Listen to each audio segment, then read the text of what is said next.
প্রধানমন্ত্রী নরেন্দ্র মোদীর সঙ্গে সাক্ষাৎ করতে গেলেন প্রতিরক্ষামন্ত্রী রাজনাথ সিং। ভারত পাকিস্তানের উত্তপ্ত সম্পর্কের আবহে এই সাক্ষাৎ অত্যন্ত তাৎপর্যপূর্ণ। সূত্রে খবর, পেহেলগাঁও হামলার পর ৩ সেনার প্রস্তুতি কি রকম তা নিয়ে প্রধানমন্ত্রীকে রিপোর্ট জমা দিতে গিয়েছেন রাজনাথ সিং।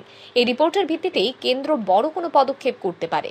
রবিবারে chief of defence staff general Anil চৌহানের সঙ্গে বৈঠকে বসেছিলেন প্রতিরক্ষা মন্ত্রী রাজনাথ সিং। সূত্রে খবর, প্রতিরক্ষা সংক্রান্ত প্রস্তুতি, সীমান্তে সেনাবাহিনীর ক্ষমতা সহ একাধিক বিষয় নিয়ে আলোচনা হয় ওই বৈঠকে। পেহেলগাঁওয়ের হামলার পর পাকিস্তানকে কিভাবে জবাব দেবে তা নিয়ে পরিকল্পনা করছে সরকার। গতকালের বৈঠকের নির্যাসই আজ প্রধানমন্ত্রী নরেন্দ্র মোদীর কাছে রিপোর্ট আকারে পেশ করবেন প্রতিরক্ষা মন্ত্রী রাজনাথ সিং।